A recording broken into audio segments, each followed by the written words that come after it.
一定要飲咖啡。我飲唔到咖啡，我覺得今日未做到我應該要做嘅嘢。我要執着，我要助手幫我買杯咖啡。佢唔得閒，我自己去買。我執着，我揸車去買，又要諗兩杯，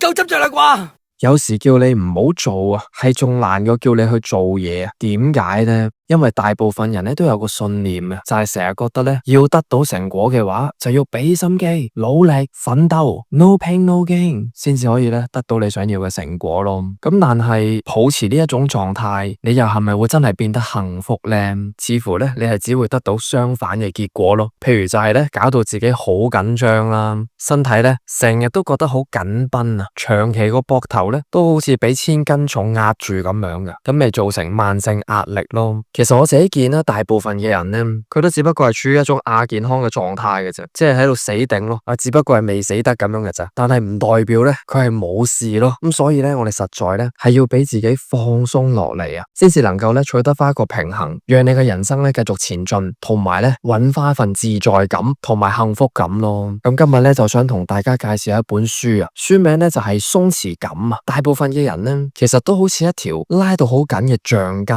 咁樣嘅，只不過唔知點解成日都好似未斷咁啫嘛。有好多人其實一早咧就應該要斷嘅啦，成日覺得咧要堅強咁活落去，又或者咧睇事情咧好多時都會睇到好重，或者做一樣嘢咧睇個得失啦，或者輸贏咧都會睇得好重咯。咁最後咧又會搞到自己瞓得唔好啦，又周身病痛啦，又或者另外一個層面啦，就係好驚人咧會唔中意自己，或者唔尊重自己啦。喺英文世界嚟講咧，唔知有冇觀眾朋友咧，你嘅英文名咧係叫 Karen 嘅咧 ？Karen 喺英文世界嚟講咧，大家普遍嘅印象咧，都係覺得佢係一啲好難搞嘅人嚟嘅，即係凡事咧都只會睇到負面嗰面啊，或者成日喺度投訴啊。咁但係其實如果我哋樣樣嘢都拉到咁緊嘅話咧，就只會 ruin 咗自己個心情嘅啫。而且咧，其實往往你越用力嘅話咧，即使你個出發點係想得到一個好嘅結果都好啊，但係其實咧，往往咧係會行咗去相反嘅方向啊，係會將你明明本身想要嘅嘢推開咯。我自己人生當中咧，已經係試過無數次咧，係因為用力過猛咧，係導致到唔同範疇嘅失敗啊，可能係事業，可能係感情嘅層面。咁所以反而咧，我哋可以理解嘅咧，就係一個咁緊繃嘅狀態咧，其實反而事實上啊吓，係一種好低效率嘅做嘢方式嚟嘅，亦都係只係喺度死衝爛衝咯，冇乜智慧啊或者理據喺背後 support 緊嘅。最常見嘅例子咧，就係啲家長點樣教仔咧，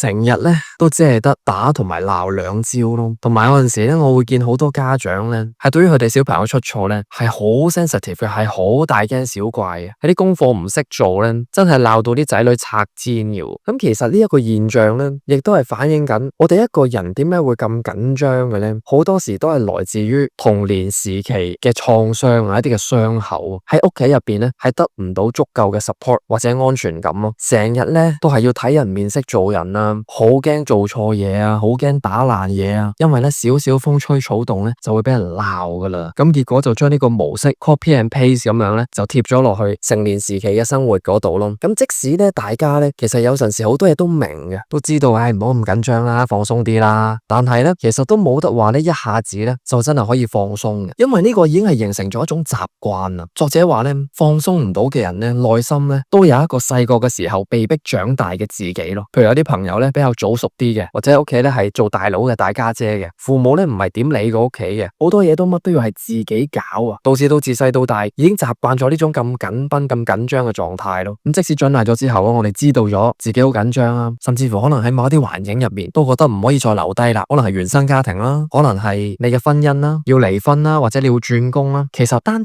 只係同自己講放鬆啲啦，都好似係幫唔到手嘅，依然都係繼續延續緊呢種咁緊張嘅模式咯。有陣時咧，一個好常見嘅例子咧就係好多朋友做起事上嚟嘅時候咧，會好不自覺咁樣閉咗氣。咁呢一種嘅呼吸模式，梗係會令到我哋成日都會病或者好攰啦。其實你點樣瞓都好啊，你都係會覺得好攰噶，因為你做人就係24小時一日到黑都喺度戰戰兢兢咁樣睇緊人面色做人，好驚啲事情出錯咯。咁所以我哋要做嘅嘢咧就係真係要同自己去和解啊。有陣時你討好咗全世界咧，但係自己冧當咧，啲嘢都係搞唔掂啦。咁具體可以點樣做咧？其中一個方法咧就係去改變你內心嘅自我對話。我會覺得係我哋可以成為翻我哋嘅內在嘅理想父母咯，即係喺現實嘅層面嗰個實際嘅父母咧，基本上咧，我哋係冇得要求佢咧係從今以後咧變咗第二個人啊，好 caring 啊，好識關心人啊，好有同理心啊，係冇可能嘅。但係我哋自己可以成為翻自己嘅心靈嘅支柱咯。就係如果你成為你自己嘅內在父母嘅話，你會點樣同你自己講嘢嘅咧？你嘅 self talk 係點樣嘅咧？咁好鼓勵大家咧，有陣時咧都可以俾自己咧做下呢個練習啊，就係喺一個冇人嘅地方啦，雙手擺喺心口，俾自己放鬆深呼吸，同你嘅內在小孩做一個連結咯。然後咧同自己講，我係值得被愛嘅，我係值得被愛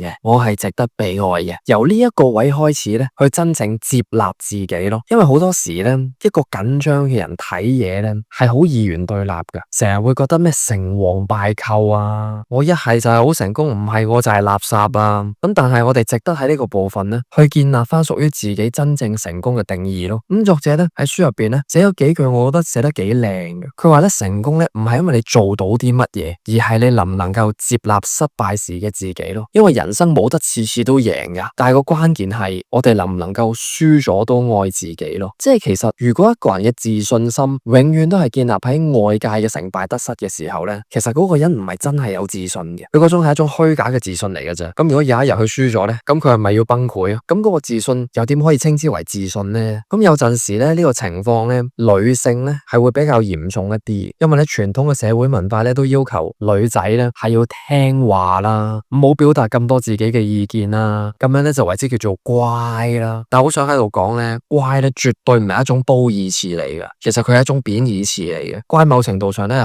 好容易咧係讓人形成一種討好型嘅人格嘅。乖只不過係代表佢聽你講啫嘛，咁但係其實每個人都唔同噶喎，係咪就係一定要係乖先至值得被愛咧？咁好多女士我自己見咧，佢係將呢一種童年嘅模式咧係直接帶咗落去成年人嘅生活嗰度啦。無論喺個職場嘅層面啊，定係或者喺感情嘅層面都係，即係咩都好聽人話嘅，唔係好敢表達自己嘅意見嘅，咁就變到甚至乎咧，可能自己有啲情緒嘅時候，一喊啊，或者唔開心啊，或者有啲特定嘅需要嘅時候咧，都唔敢表達出嚟。但係咁樣咧，其實亦都只不過係將自己嘅情緒踢咗落梳化底嘅啫，都唔知咧係掩蓋咗幾多憤怒咯。咁去做翻我哋嘅內在父母咧，係值得咧，我哋係容許翻自己出錯，容許翻自己係唔知道一啲嘢。你唔係神嚟啊，你唔使下下都要完美嘅，完美呢一樣嘢唔存在嘅，只不過係童年時期你阿爸阿媽成日都喐啲就鬧你，你先覺得自己要完美，先至係值得被愛啫嘛。咁同埋咧，仲有一樣嘢咧，大家都可以值得留意咧，就係唔知大家有冇一個習慣咧，就係成日要飲咖啡或者奶茶或者啲能量飲品先至提到神咧。其實咧，當你去到有個位，成日都要飲咖啡先提到神咧，就係身體咧已經俾緊一個信號你，就係你太攰啦。咖啡因其實係一種興奮劑嚟啫嘛。我甚至乎聽過依家有啲僆仔啊，即係講緊係小學生嗰啲啊，都要飲咖啡，都要飲奶茶。你話係咪變態啊？跟住咪搞到啲僆仔病晒咯，勁易傷風感冒咯，喐啲又睇你幾嚿水醫生。但係個問題係，其實係成個家庭啊或者家長啊，佢究竟佢點樣睇一個人最重要嘅嘢咯？老老實實，其實嗰啲咩功課啊、啲咩作業啊、咩測驗考試一啲都唔重要，細路仔嘅健康先係最重要啊嘛。有啲父母成日鬧啲仔女成日喺度玩手機，